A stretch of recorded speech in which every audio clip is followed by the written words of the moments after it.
Welcome back. Here's another commentary in the last race at T-Town. I'm finally a Masters, back in the Masters. I got my Category 3 upgrade, so I couldn't race the 4-5 anymore. And this was an unknown, the first race of the day.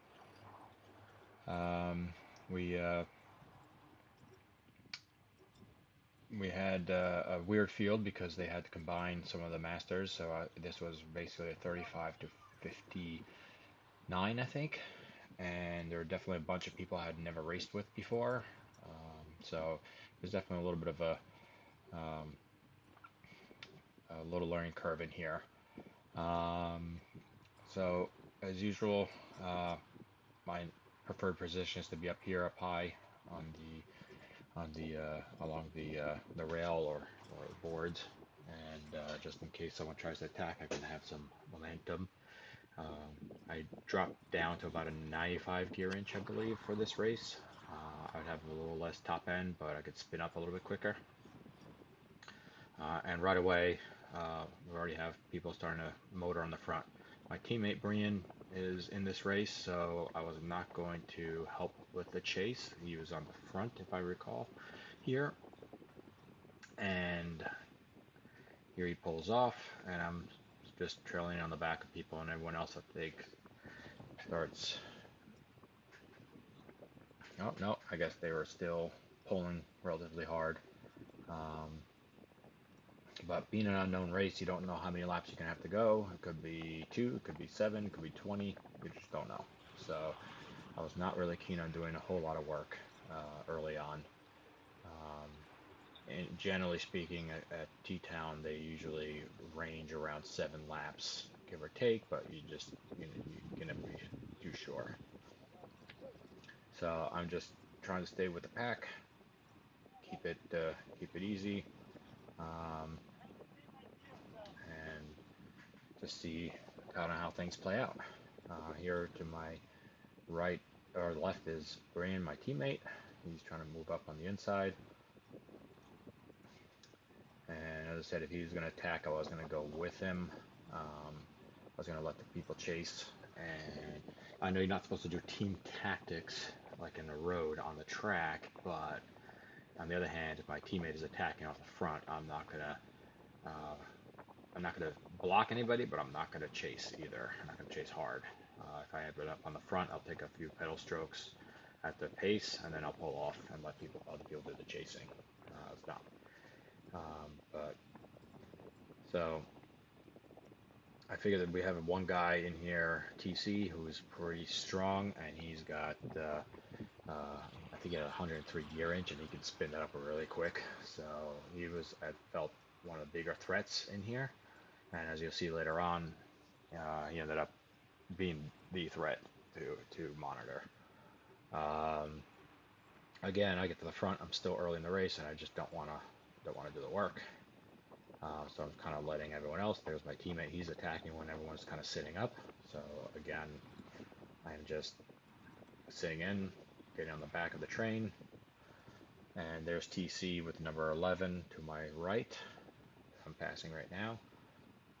As you can see, Brian got a little bit of a gap, and these guys are just working to bring it back. And I'm just sitting in. I'm going to let this guy in. I wasn't going to do the work. I was hoping to possibly counter, but it was definitely still strung out and going pretty hard, so there wasn't too much in the way of countering right here. Now this, I started thinking this could be a threat, so I decided I needed to close this down. And I'm starting to do some work to bring them back. And still, as far as I can tell, no laps or no final lap, no bell yet. So finally, I feel that we've got this covered. I wish I had a camera on the back of the bike, but I have my Garmin on the back, so I haven't figured out a way of mounting an additional camera, which I'd also have to purchase back there so we could have a view of the rear of the race too. I'll give it some thought over the winter, See if there's a way I can kind of get both the Garmin and the camera back there, because I think it would help with these videos.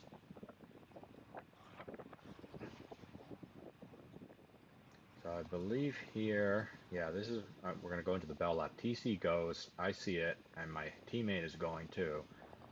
And they're ringing the bell, and I'm about to ride into my teammate because I was able to spin up, and I'm just really sitting on his wheel, and I finally decide I have to go around him, and I do that. Unfortunately, it just wasn't enough to bring TC back. Again, he's got that 103 gear inch. So that was the first place for TC, second place for me, and I believe third place for my teammate Brian and the rest of the field.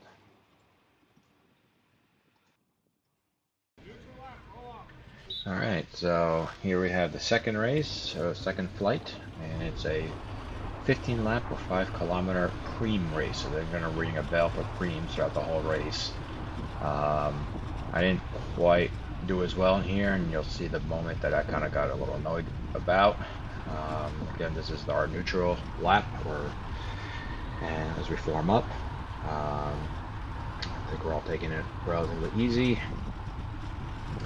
and I think this race gets started pretty quick once the gun goes off, and I think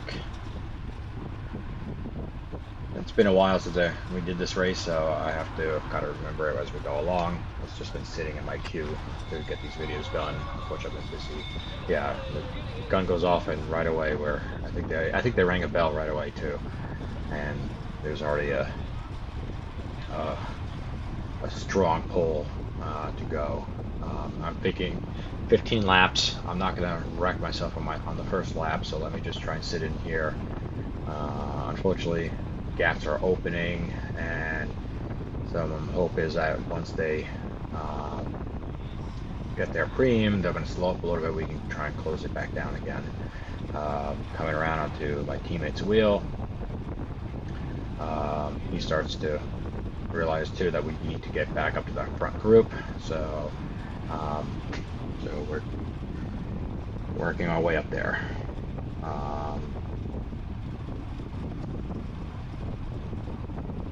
There was a point when they rang a bell for a preem, and I thought I could have probably made a challenge for it, and I actually didn't, and I'm kind of regretting that. But it's just the way it is. You hesitate a moment, and then it's just, you're definitely not going to get it. And I think it was this going into this lap, yeah, because we're coming around, and I believe they're ringing the bell, and I'm figuring that I could probably make a jump and surprise people. But I just kind of gave up on that, on that notion to try and get the preem. Yeah, you can see if I had gone sooner, I probably could have gotten over there.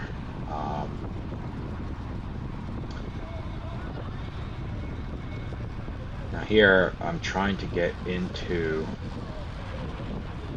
back into the slipstream so I can relax, well, legally relax a little bit. And then this guy just doesn't let me in, pulls up and leaves this massive gap in front of me, which I'm now trying to shut down.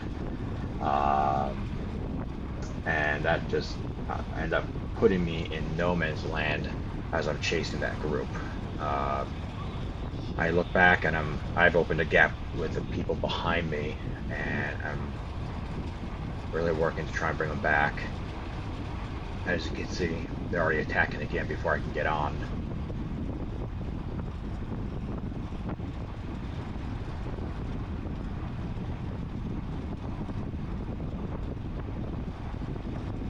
And I'm still hurting here. I'm still watching them. Just I never really got onto a wheel to recover just a few seconds, so I'm still just blowing myself up and just out there by myself. After a few of these laps, I finally called it a day to try and chase it back on to really get back into that front group, and I fall back into the rear group. Had that gap not opened early on when that guy pulled out, who didn't really want to let me in, and then pulled out and let me have to close that gap down. Had that not happened, I probably could have stayed with those front three guys. But at this point, I'm just hurting, and I'm just in no man's land, which is the worst place to be. So I think at some point soon I decide this is not working, and it's time to give up the chase. I was kind of hoping that when the group, yeah, here they are, when they finally come in, catch me, I can get on their wheels. We can all work together to do a chase, because there are about 5 of us here, and 5 of us should have been able to pull them back, but it just didn't feel like anybody wanted to do any hard pulls here at this point. And being alone from being in no man's land for, what was it, 2 laps, 3 laps that I was out there, I just didn't have I needed to recover a little bit. As you can see, we get 2 guys that just pull off again from the front, and I think we do reel some of those 2 guys back in.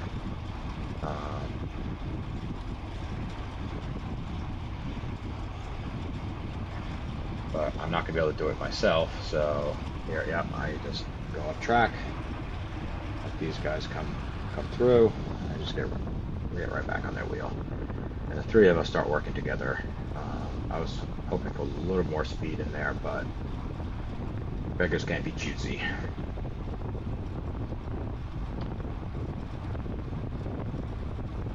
So now we should have 3 laps left.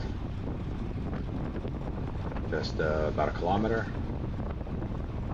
And yeah, as you can see, those 2 that are up front are not holding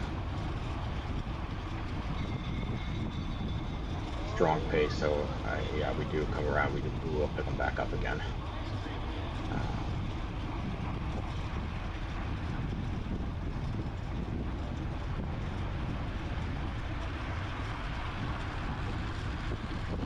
I get these guys to work a little harder.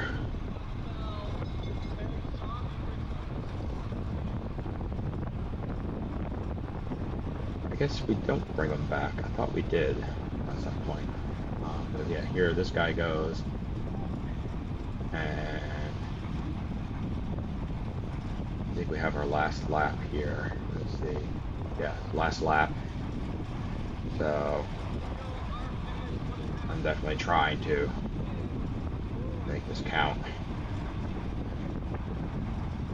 Unfortunately, I had, yeah, so this was one of the guys I got off the front, and this is the other, I think one of the other guys or something. And unfortunately, one of the guys I think was on my wheel, he came around and got me just at the line. So that's it. I didn't do the 3rd race because we had a big crash, and that took a lot of time to clean up off the track. And by the time it was the elimination race was coming back around for us, I was hungry, tired, and just a little bit visibly upset from the people who had crashed, because I know them, and they were hurt pretty bad and sent to the hospital. So, and I figured last track race of the season, and I'm good with that. So that's it for track racing for 2022. Hopefully I'll be back in the late spring of 2023 to get my track season started again. In the meantime, it's off to race cyclocross through December. Cheers.